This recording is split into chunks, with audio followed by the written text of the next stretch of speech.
देखिएगा ये पार्ट 3 है 10 क्लास का आपका जो यूरोप में राष्ट्रवाद के बारे में है। लेकिन आज हम लोग जो इसके बारे में पढ़ेंगे कि जैसे हम लोग जानते थे कि जो आपका इटली था, इटली को मेटरनिक ने क्या किया था, कई हिस्सों में 9 राज्यों में बांट दिया था, 9 देशों को अलग अलग हिस्सा उसका दे दिया। तो उसमें से जो आपका जो है फ्रांस में जो वियना के जो व्यवस्था के तहत क्रांति से पहले की जो पूर्व व्यवस्था थी उसको स्थापित करने के लिए मेटरनिक क्या करता है कि जो बुर्बो राजवंश का जो राजवंश है उसको क्या किया था, आपको जो है आपका बोलते इटली का कुछ भाग को फ्रांस को दे दिया जाता है, ठीक है ना।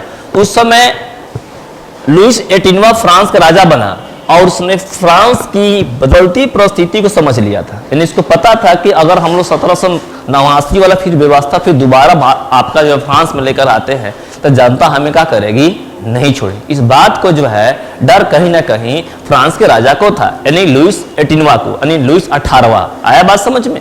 तो वहां पर क्या था देखिएगा, और फ्रांसीसी जनता पर पुरातन व्यवस्था को थोपने का प्रयास उसने क्या किया, नहीं किया।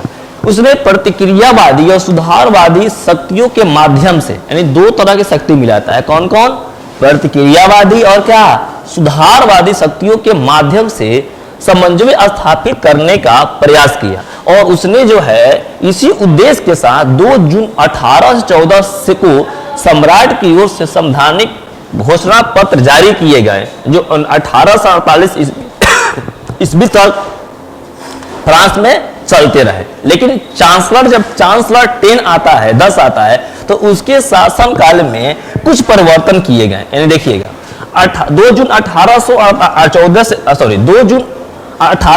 से आपका जो 1848 तक जो है विधि व्यवस्था सही चलता है। लेकिन जब उसमें जो चांसलर आपका जो 10 आता है वो अपने शासन काल में क्या करता है, कुछ चीज को परिवर्तन कर दिया। परिवर्तन करने का जैसे उसने परिवर्तन करता है वह देखता है कि 1830 में फिर फ्रांस में क्या हो गई, क्रांति की शुरुआत हो गई। यानी कि फ्रांस के लोग जो है वह परिवर्तन को ही देखना चाहते थे, पुराने विधि व्यवस्था को कहीं ना कहीं अपनाने के क्या थे, मूड में क्या थे, नहीं थे। Okay, that's